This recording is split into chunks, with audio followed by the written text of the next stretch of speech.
Olá, você e você. Vamos chegando aqui, a casa é sua. Tá começando o Vera e Você de hoje, aqui pelo canal TV Mais Ribeirão, canal 22 e 522 da NET, que traz o melhor de Ribeirão, as fofocas, as tendências, as brigas, as discussões, um pouco do mundo inteiro discutido aqui dentro da nossa região pela TV Mais Ribeirão. Paixão por Ribeirão. Programa de hoje diferente.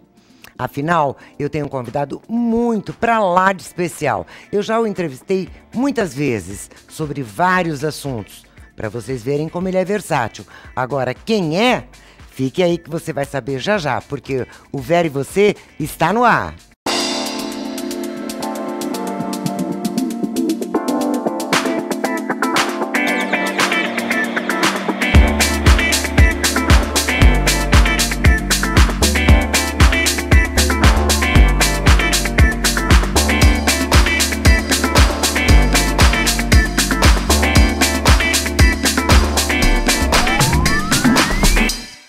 Vocês sabem que sempre, antes de vir pra cá, eu dou aquela passadinha básica no Jaque Janine. Cada vez mais, assim, a ponto de a gente falar pra vocês onde é o novo endereço. Para todo esse carinho, atenção, a qualidade dos serviços lá do Jaque Janine, o carinho que a gente recebe, né, é muito grande. Esses dias eu conheci a depilação com fio de linha. Depilação do rosto é a coisa mais gostosa, sua pele fica macia, lisinha, sabe? É para receber carinho, mas é para você também se curtir. Realmente tem coisas ali que é difícil de descrever. Você tem que ir lá e conhecer. E o novo endereço, lá na Zona Sul, eu vou estar contando para vocês já no próximo programa. Tá quase tudo pronto. Meu beijo também à nossa querida amiga Isabel, da Galeria das Flores, que sempre enfeita o nosso programa com essas flores lindas. Tá aí, gente, vocês devem estar até estranhando por que faz tanto tempo que eu não troco de flores. Porque todo convidado que vem aqui quer saber se ela é uma flor permanente ou se ela é uma flor natural. Meu convidado está até olhando para ela, daqui a pouco eu vou contar para ele se é natural ou se é uma daquelas flores permanentes que só a Galeria das Flores tem. E muito bem, gente, olha, eu não vou me lembrar quem foi que disse certa vez, mas é um filósofo, que disse que quando a justiça entra na política, a democracia sai pela outra porta. Porém, a gente tem aqui em Ribeirão Preto uma pessoa que eu sou fã de carteirinha e que está aqui no meu estúdio comigo hoje, com quem eu quero discutir um pouco mais profundamente essa questão. Bem-vindo, Carlos César Barbosa. É uma satisfação mais uma vez estar com você, Vera. Uma alegria agora, sempre. Como vice-prefeito da nossa cidade. Pois é. Acho que a última vez que estive aqui ainda não tinham sido eleitos, como né? vice-prefeito, acho que te deram tanto serviço. Isso é verdade. Eu tentei várias vezes trazê-lo depois que houve a eleição, que o Duarte Nogueira estava eleito, mas a agenda do homem estava impossível. A gente não conseguia uma brecha. E aí hoje, finalmente, eu tenho o prazer de te receber de novo aqui na nossa sala de visitas. E para mim, como disse, é sempre uma alegria estar com você. Ô Carlos César, antes da gente falar um pouco dessa vice-prefeitura, de tudo que isso está significando como experiência nova para você, eu abri o programa agora falando desse ditado, dessa frase que um filósofo antigo falou, né, que quando a justiça entra na política, a democracia sai pela outra porta. Você acha que este dito tão antigo pode estar acontecendo aqui no Brasil nesse momento? Você que já atuou na área jurídica e agora está atuando na área política? Não acredito, não. Acho que pelo contrário. Eu acho que a justiça hoje tem dado uma contribuição muito grande para a sociedade brasileira, né, fazendo uma depuração da classe política, colocando fora do cenário político, pessoas que já foram muito influentes, políticos que já foram muito influentes, alguns até atrás das grades, né? Colocando empresários corruptores, né? Enfim, eu acho que a justiça ela tem que fazer o papel dela. E nesse momento ela de fato ela está, digamos assim, entrando de alguma forma na política. Podemos dizer que ela não está validando este dito antigo, que eu não me lembro se é de não Platão. Está validando, não está validando, não está validando. Graças a Deus. Eu até acredito que existem decisões questionáveis tomadas pelo Supremo Tribunal Federal, essa recente envolvendo o senador Aécio Neves, que é discutível. É discutível. Né? Porém, eu acho que no balanço a justiça tem dado uma contribuição muito grande, né, para o aperfeiçoamento da democracia brasileira. Pois é, a tal da democracia brasileira também é um assunto que nós dois já discutimos aqui outras vezes, até uma vez nós estivemos juntos com Dácio Campos aqui no programa e tudo. Eu concordo plenamente, acho que a maior parte das pessoas que acompanham de uma forma mais próxima e atenta o que está acontecendo, que existem algumas questões que, se até hoje elas foram, eu vou falar agora a minha opinião e você me corrige, porque você é o meu mestre, né? Mas eu vejo tanto essa questão do Aécio, que também a questão da segunda denúncia do Temer, não que eu seja conivente, não que eu ache que ele devesse continuar, não que eu ache que ele é inocente ou bobinho, mas considerando o momento político pelo qual o Brasil está passando, algumas coisas não precisariam ser tão... botar tanta pimenta na sopa, tornando o prato estragado. Nós estamos muito fragilizados politicamente pela forma como a política tem se desenvolvido, né, o Carlos César? E uma vez você me disse que acreditava que uma das únicas formas que nós poderíamos ter de ir consertando aos poucos essa política brasileira seria mudar a questão da proporcionalidade de votos. Você se lembra que você me falou sobre isso? A mudança no Pacto Federativo. No Pacto Federativo. Né? E eu falo assim, proporcionalidade... Não só dos votos, mas na distribuição de verbas também. Na distribuição de verbas e tal. Você continua acreditando nisso? Porque eu vejo que o que estão fazendo são remendos que eu teria vergonha de vestir um remendo como esses que estão fazendo nessa suposta reforma política que a gente está vivendo. Uhum. De quando você me disse isso, que eu acho que já está para lá de 10 anos, mudou a sua opinião? Você continua defendendo essa questão de uma reforma política mais profunda? Sim.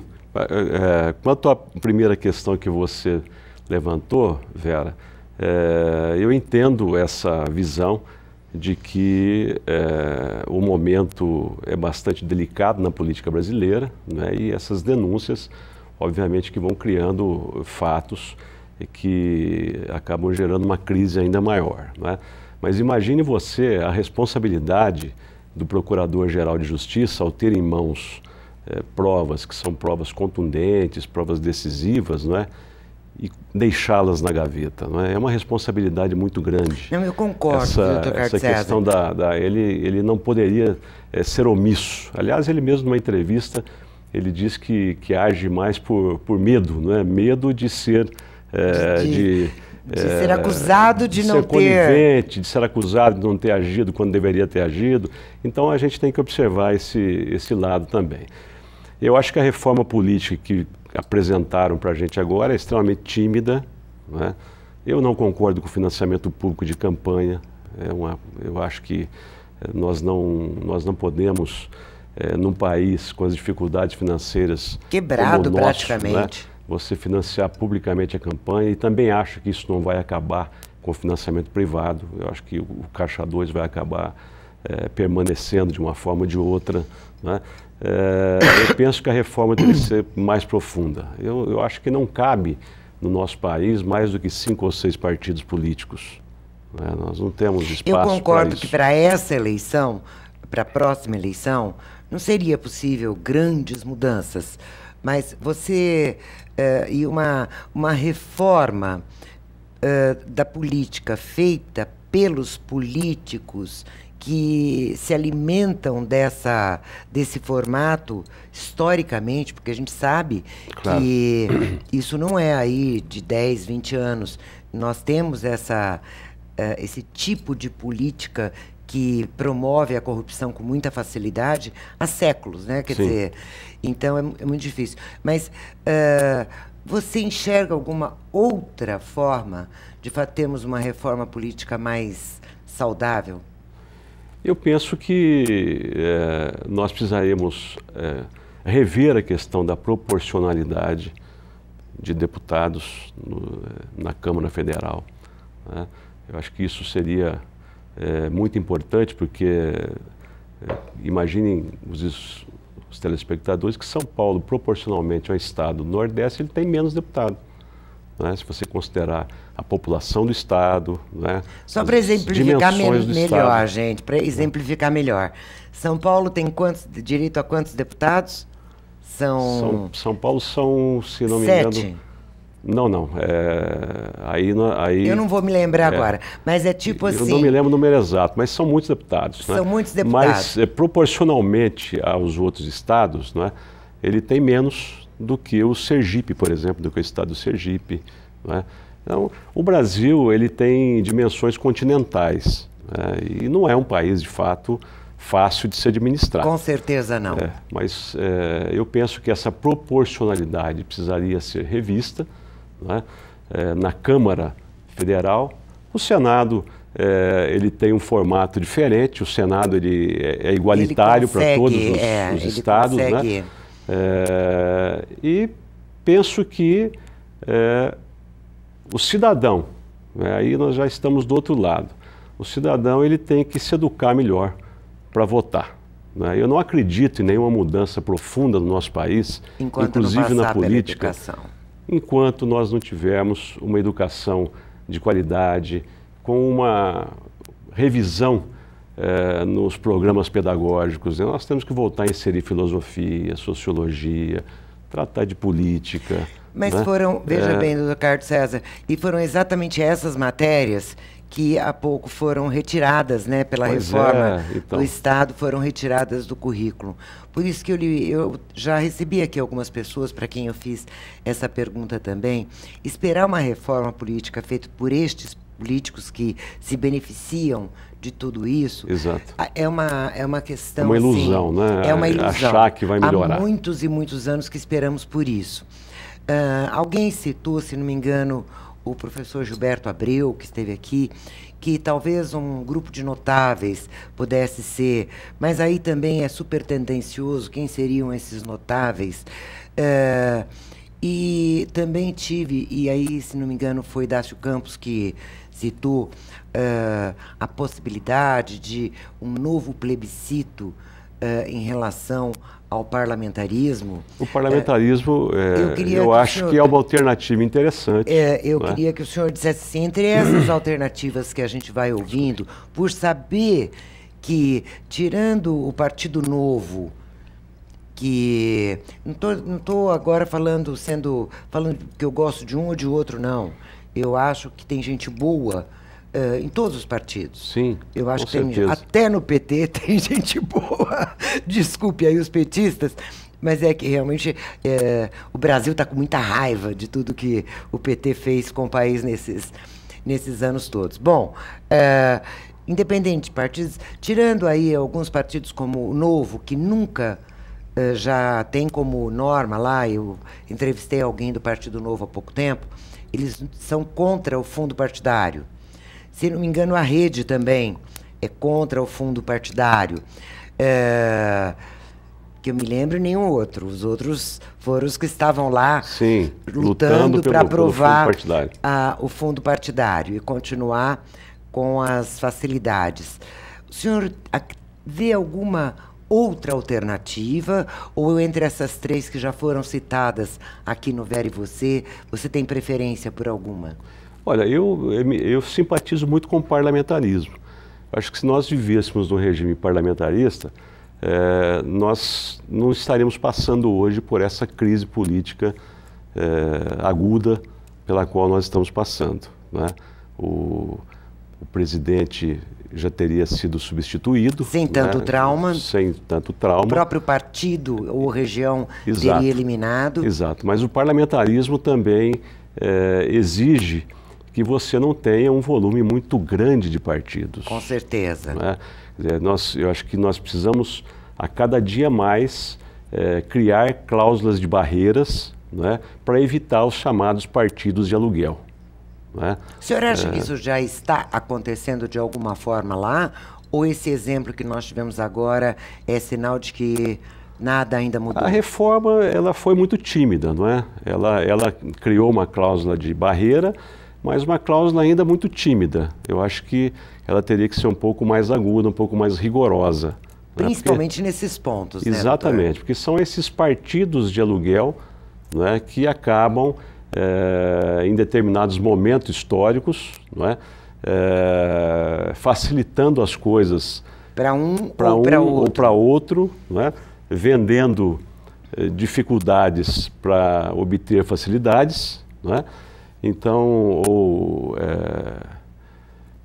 eu penso que isso é fundamental. Nós não... Mas e você acha que seria o plebiscito devido à ignorância, no bom sentido, viu, gente? Ignorância do povo em relação a como funciona o parlamentarismo, né? Porque é uma coisa que ninguém precisa ter vergonha de não conhecer. Porque no Brasil, desde a ditadura, onde as matérias sobre cidadania, tudo foi retirado dos currículos, então hoje você vê uma juventude muito alheia aos seus deveres e direitos como cidadãos, né? Então ninguém tem que ter vergonha de não saber, mas tem que ter vergonha de não perguntar, para aí poder fazer a sua escolha, não é isso? Eu não sei se eu acredito, porque naquela época o plebiscito não foi para frente, e eu acredito que tenha sido por ignorância. A maioria nem sabia o que era isso. Muito provável, né? Muito provável. Hoje, com a internet e tudo, o senhor acha que o plebiscito seria uma bandeira a se levantar? Eu acredito que sim, com voto não obrigatório. Perfeito. Ou seja, votam aqueles que têm consciência política, aqueles que sabem, né, no que estão votando. Aliás, eu sou contra também o voto obrigatório. Eu acho que o voto obrigatório, ele facilita o chamado voto de cabresto, né, e acaba, de uma maneira ou de outra, levando para o cenário político pessoas totalmente desqualificadas, né, pessoas que não têm nenhuma vocação para lidar com a política. Né? Olha, desculpa só te interromper, que quando eu converso com você é tão gostoso, porque né, eu sou ávida por informações e me angustio muito com outras, principalmente aquelas que eu não consigo visualizar como resolver. Eu tive uma experiência há poucos dias atrás, meses.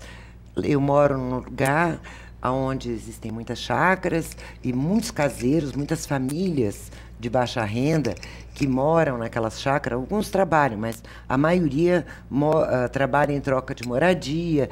É uma comunidade muito simples, né? E como eu caminho muito por lá, e eu sou falante desse jeito que sempre fui, eu voltei de uma caminhada muito triste, pensando, gente, não vai ter jeito mesmo. Porque as pessoas com quem eu tive contato nesse dia, que era uma reunião do bairro, para a gente discutir como levar a cidadania para a escola lá da comunidade, para a gente poder fazer alguma coisa em relação a ensinar desde pequeno, através de livros e tal. As mães que estavam, que a gente convidou também, falaram assim, por que a senhora não se candidata? Na senhora que a gente está aqui, a gente vota, mas nos outros a gente não sabemos quem é mesmo, ou então a senhora faz o seguinte, Juro, a maioria foi isso. Então, a senhora fala em quem a gente deve votar, que aí a gente não corre o perigo de errar. Ou seja, Carlos César, continuamos com o voto de cabresto, ou do bem ou do mal, né? Não vou dizer que a minha recomendação seria, porque eu também não sou candidata a nada, que a minha recomendação seria melhor ou pior, mas da mesma forma, outras pessoas estão ali e levam essas pessoas que, pelo não entendimento do que é importante, que adianta votar? O que você está dizendo reforça a minha tese do voto não obrigatório. Exatamente, é isso que eu queria reforçar mesmo. Porque normalmente as pessoas mais humildes acabam votando muitas vezes em troca de uma promessa de favor, ou porque existe um parente que indicou, um amigo. Ou porque o doutor operou a minha irmã, um emprego para o meu pai. Exato, sem conhecer o candidato. Isso é da cultura do brasileiro, infelizmente. É essa cultura que nós precisamos mudar, né? E essa mudança, tem que ser da base. Se nós quisermos que isso mude a médio e longo prazo, tem que vir pela educação. Pela educação. Né? Nós precisamos tornar o cidadão um cidadão crítico, um cidadão com senso crítico. Um exemplo mais claro disso hoje é a internet.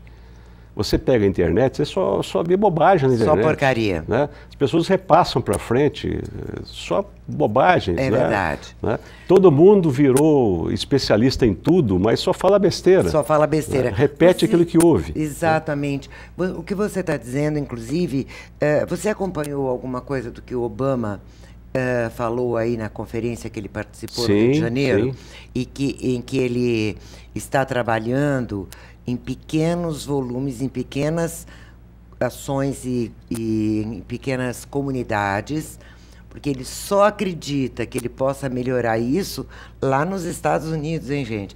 Que ele só acredita que ele possa acabar, porque o formato do Congresso dos Estados Unidos não é tão diferente do nosso formato, não é. No sentido do troca-troca.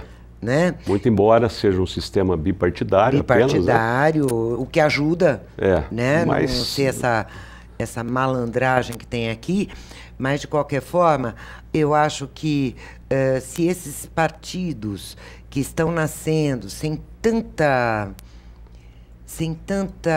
consistência, né? Sem... Não. Um ideal, sem uma... Isso. Né? Se eles conseguissem ter, porque eu acho que são os grandes que sustentam os pequenos, para poder usá-los com certeza. Na medida do possível. Manipulam os pequenos. Então, se pelo menos esses partidos mais fortes que estão surgindo, como a Rede, o Novo, que eu disse, ou os antigos e fortes como o PSDB, PMDB, PT, porque agora todo mundo é novo. Né? Se assiste televisão, é o novo PT, é o novo PSDB, é o novo PTB, PSB, tudo é novo. Ou seja, de uma forma ou de outra, eles já perceberam que o modelo deles está ultrapassado, né? Agora, ficou para trás. Novidade mesmo, eu ainda não vi nenhuma. É verdade. Então, eu conversei essa semana até com algumas pessoas que trabalham em bairros, porque eu gostaria de ser voluntária nesse trabalho de falar sobre política de forma teatral, com livros didáticos, né? É preciso que haja agora essa preocupação para que daqui 20 anos nós tenhamos novas lideranças, né? Formar um jovem crítico, né? Porque o jovem de hoje, infelizmente, ele está totalmente distanciado da política, dos interesses do país. Né? Que coisa incrível, né? É incrível. Teve um dado do IBGE, se não me engano, essa semana, que mostra que aumentou o índice de mortalidade dos jovens entre 12 e 20 anos, dobrou em relação a 2 ou 3 anos passados. É a faixa mais crítica em termos de homicídio, de acidentes de trânsito. Né? São os jovens até 21, 22 anos. Educação, então, é a saída, né, não doutor? Não tenha dúvida. Foi o que aconteceu na Coreia do Sul, não é? No Japão. No Japão.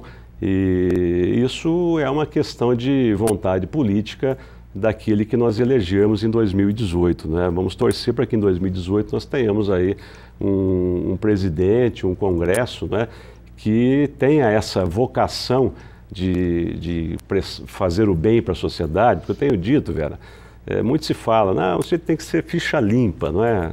Ora, ficha limpa não é mais do que obrigação.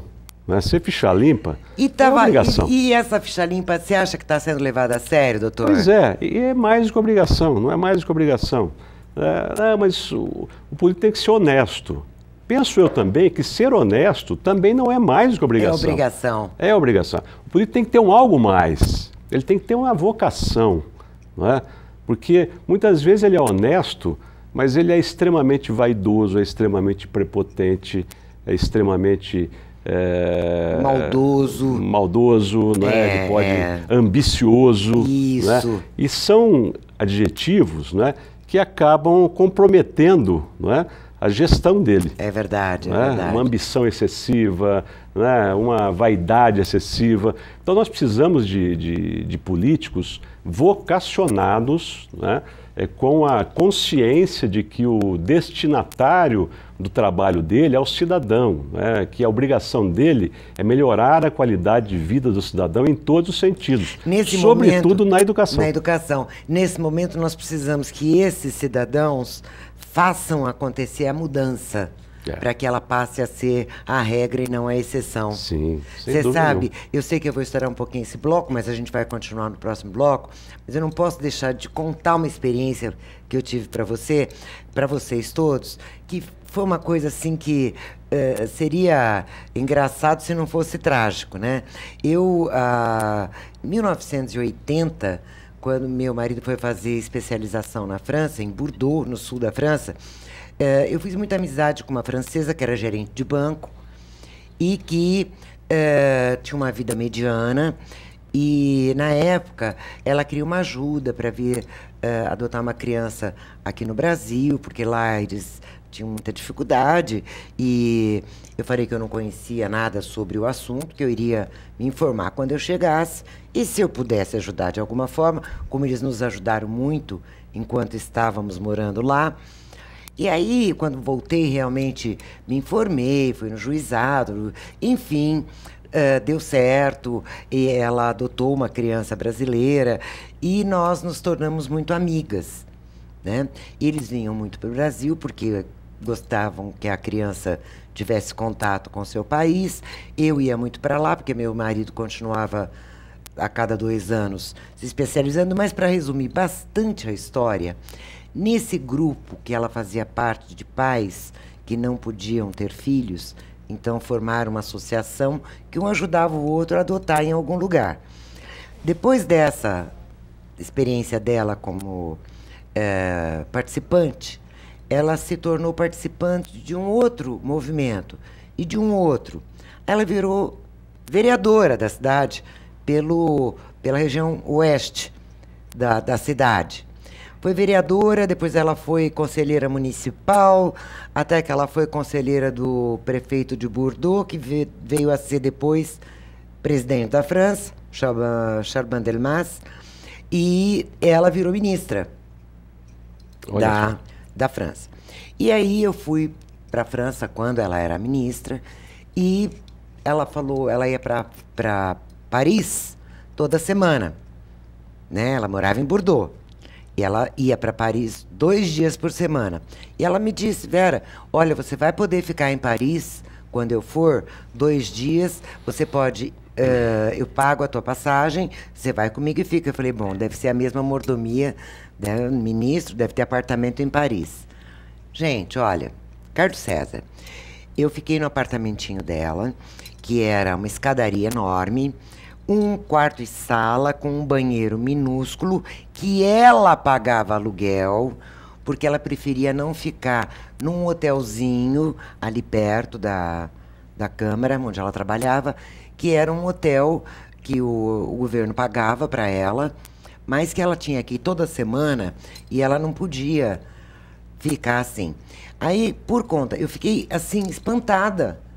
Sabe? Não tem nada das mordomias. As passagens de avião, você não pode usar pontos das passagens para ganhar prêmio, para nada. E fui a algumas sessões lá do parlamento francês conhecer, é tudo gente que tem que sair correndo de lá e voltar para o seu distrito para bater ponto nas atividades. Não compareceu, não deu atenção para o seu distrito, o partido tira ela daquele cargo na hora.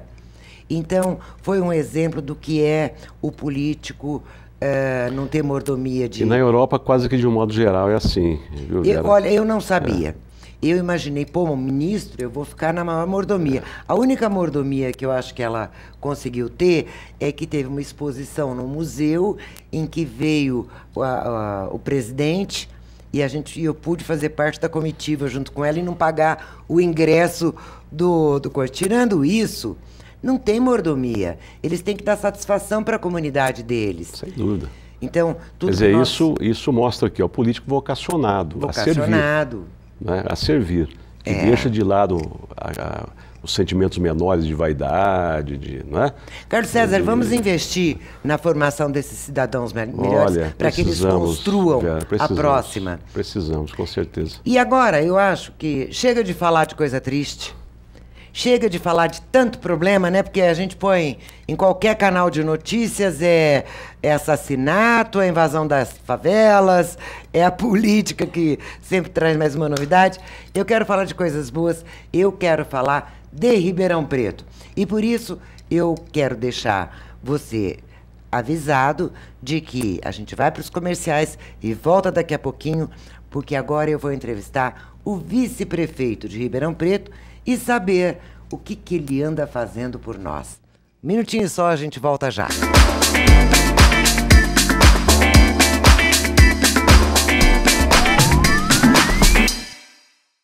A Gran Steak é conhecida pela excelência em seus cortes de carnes exclusivos e pelo seu ambiente sofisticado. E para você viver essa experiência, preparamos uma oportunidade. Durante este mês, o valor do jantar para o casal será de R$ 129,90. Curta uma noite agradável e saboreie os melhores cortes por apenas R$ 129,90 o casal. Gran Steak, a reinvenção do rodízio. 16 3911 9009.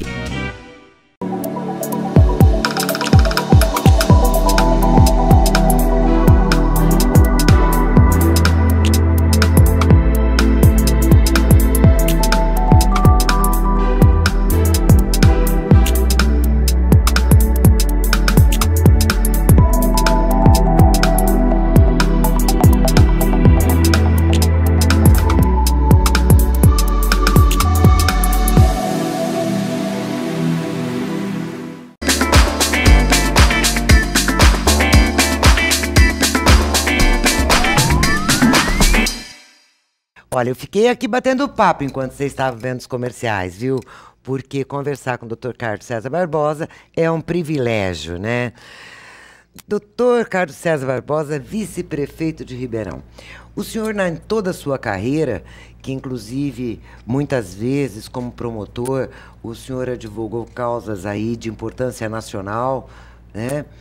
Alguma vez o senhor tinha pensado em entrar nesse mundo da política?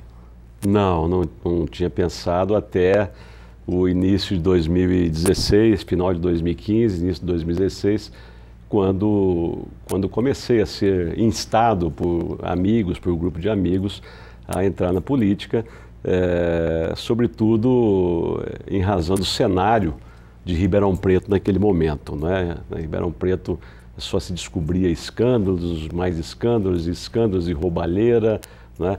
Então, eu fui assim meio que desafiado por alguns amigos. Poxa, você é de Ribeirão Preto, você nasceu em Ribeirão Preto. Ficha limpa! Né? Nasceu de origem humilde, né? Pode contribuir com a experiência que você tem no Ministério Público, né?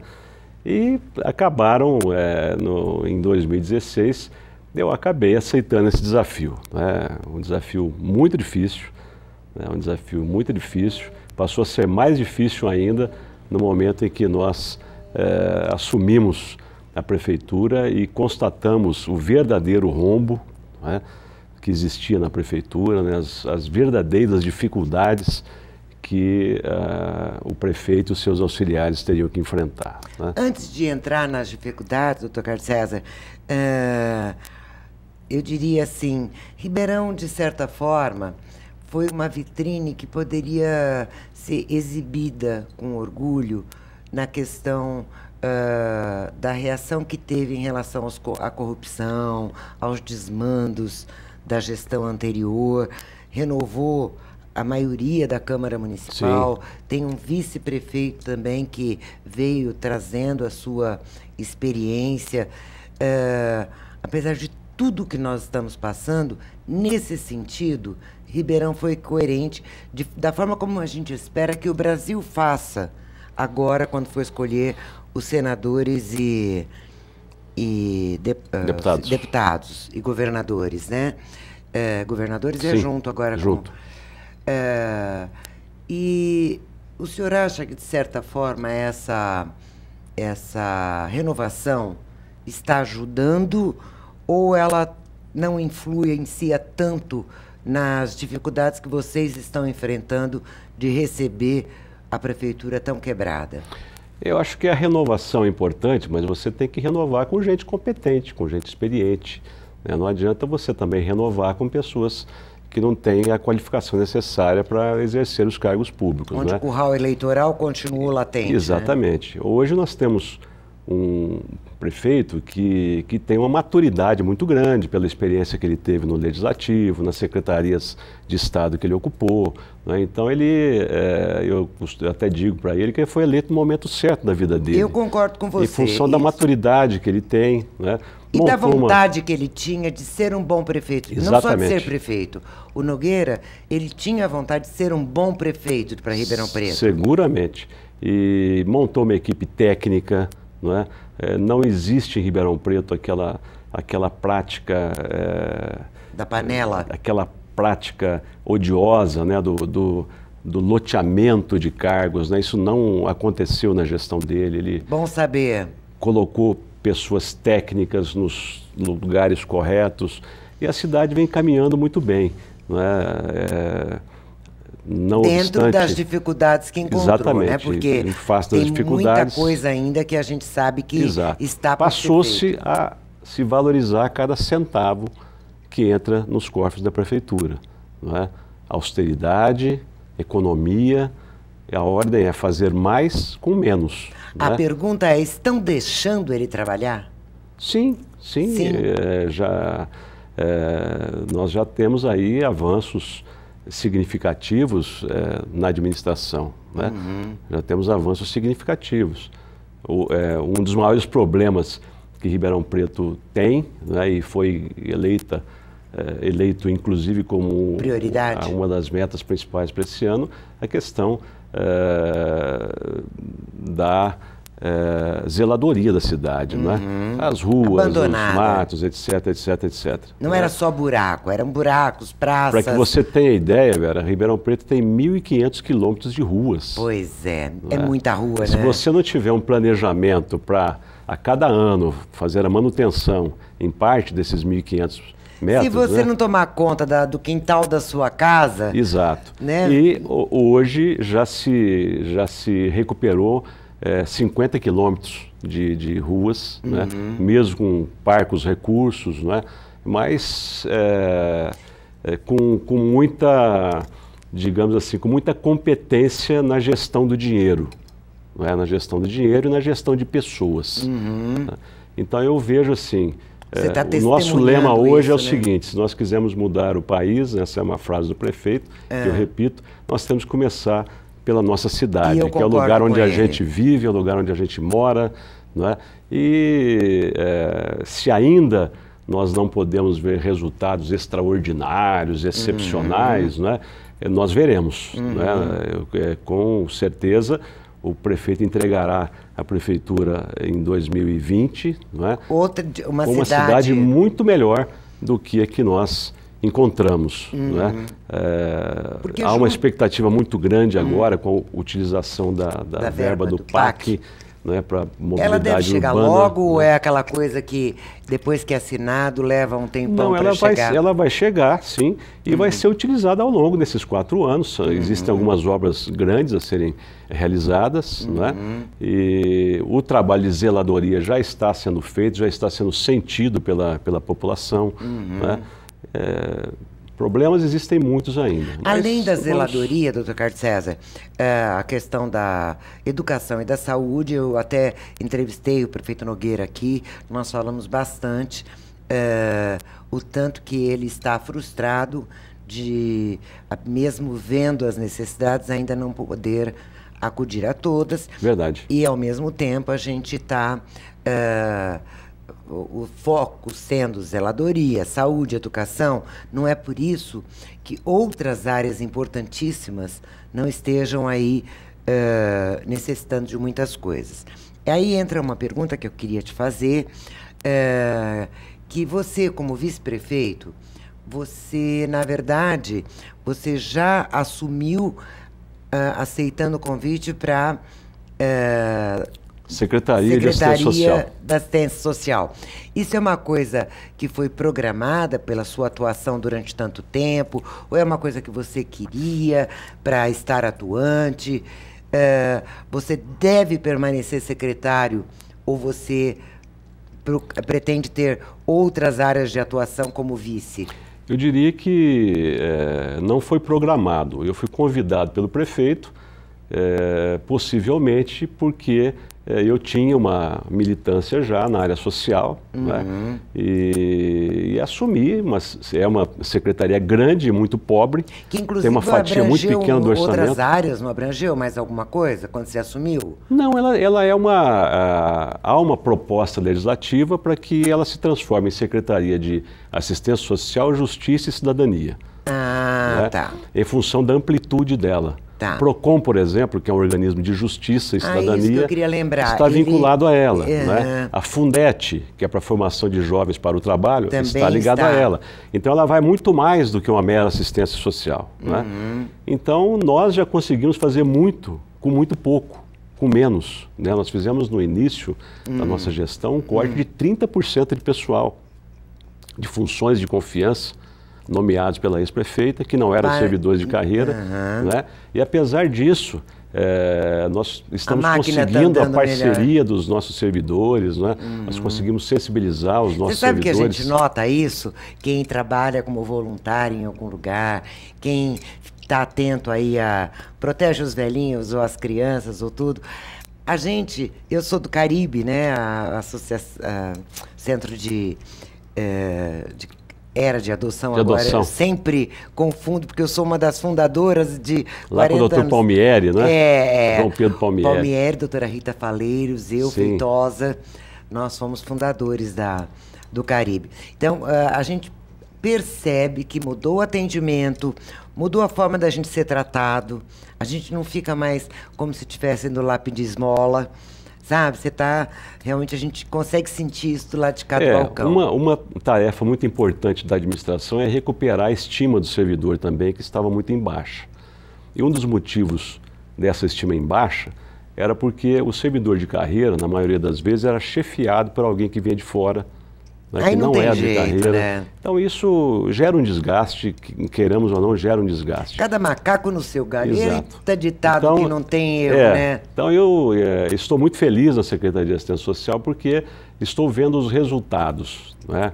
Nós temos, por exemplo, um centro de qualificação profissional, que é extraordinário, que dá cursos como cabeleireiro, barbeiro, culinária, né, corte e costura, manicure, maquiagem. E isso é aberto a toda a comunidade, né? Aberto a toda a comunidade, gratuito. Só esse ano por lá já passaram cerca de 3 mil pessoas. Né? 3 mil pessoas para quem nós pudemos dar a oportunidade de acesso à renda, acesso ao trabalho. Né? Tirou da rua ainda que na informalidade, né? Acesso à renda, acesso ao trabalho, né? É aquela que faz o corte e costura na sua casa, que ganha lá o seu dinheirinho. Enfim, tem sido muito gratificante em função do comprometimento da equipe toda que nós montamos. Né?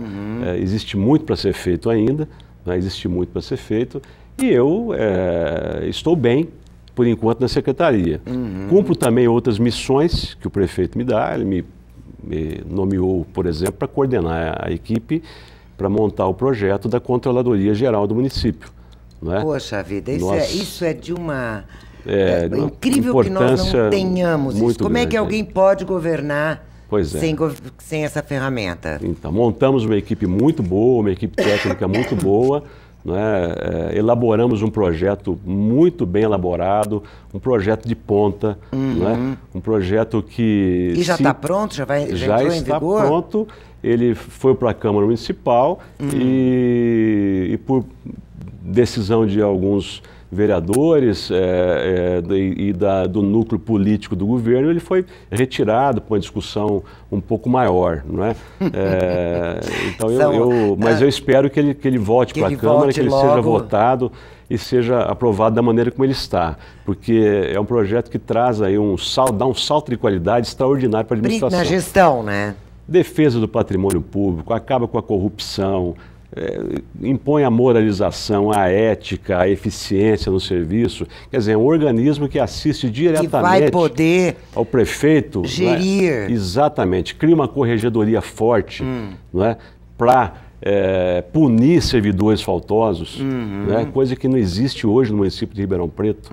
Hoje você tem muitos servidores, bons servidores, mas também tem aqueles servidores que não são comprometidos. O descaso, né? Em muitos... Exatamente, que batem lá o seu cartão pela manhã e vão para casa. Isso não pode acontecer. Não. Né? Então, o município tem que ter uma corregedoria forte, não é, para atuar e para punir. Inclusive para premiar os que merecem. Exatamente. Punindo os que... Fazendo... Quem gosta de trabalhar... Exatamente. Fazendo isso, você está defendendo dinheiro público. Não é? Você está defendendo dinheiro público. O projeto urbano de Ribeirão também andou, Carlos César, ou você... O projeto... Está caminhando na Câmara Municipal. Na Câmara Municipal. Paralelo, né? As duas coisas inseparadas. Exatamente. Está caminhando na Câmara Municipal, já existe um projeto urbano, da Prefeitura. Junto com este projeto de gestão...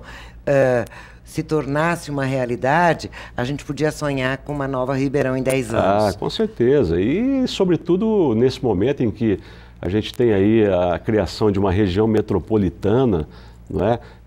Ou seja... Que está se ajustando, ela nem começou ainda a operar, está se ajustando, mas dela podem sair frutos muito importantes. O que a gente pode esperar, por exemplo, é uma questão... Eu até fui numa palestra sobre isso e achei super interessante.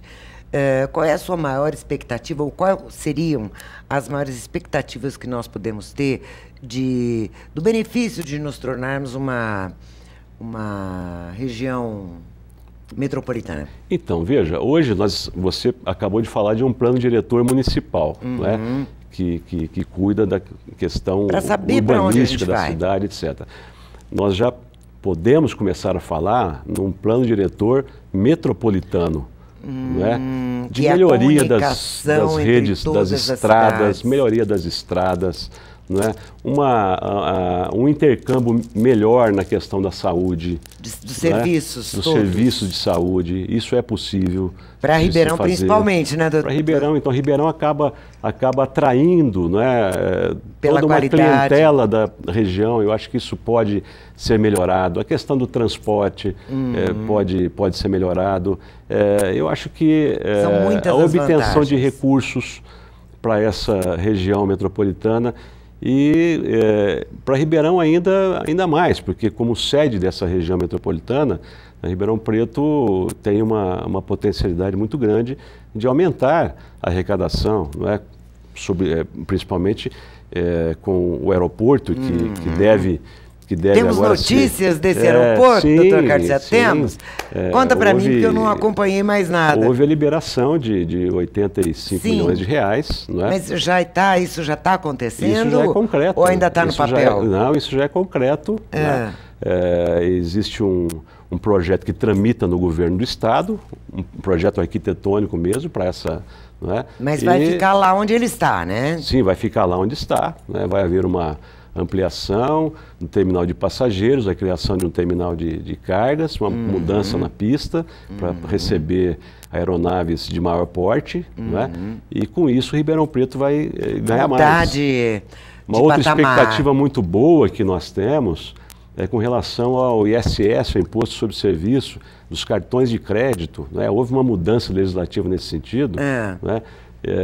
Se você comprava no cartão ainda é assim. Mas já está vigorando? Não, a partir do ano que vem. Ah, tá. Se você... O que você gastar fora... O que você paga no cartão de crédito, o ISS iria lá para a matriz. sede, para a matriz do cartão de crédito. Que é na... Quase todas elas em Barueri.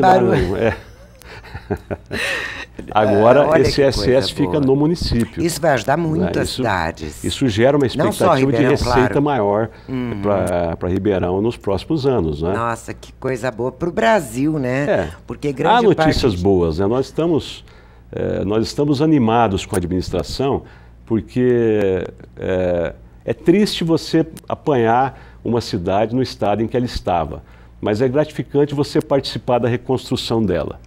Né? Realmente. De você começar a enxergar, né, tudo de bom que começa a acontecer na cidade, em todos os segmentos, no esporte. Passamos a ter lá uma equipe de vôlei novamente. Nossa, achei fantástico. Né? Gente boa atrás gente boa, né, doutor Sem dúvida nenhuma. Eu estive aqui com o vereador Boni, né, que quando eles conseguiram assinar o contrato com o técnico e tudo, eu fiquei muito feliz, porque Ribeirão já teve, aliás, eu não menosprezando nenhum prefeito, mas eu acho que desde os tempos do Duarte pai, do Antônio Duarte Nogueira pai, nós passamos aí homens bons que tiveram dificuldades em relação a carisma, homens ruins que se aproveitaram e não colaboraram com a cidade, e tivemos, para finalizar a série, a Darcy Vera com essa terrível gestão. Você sabe Trágica. que eu tenho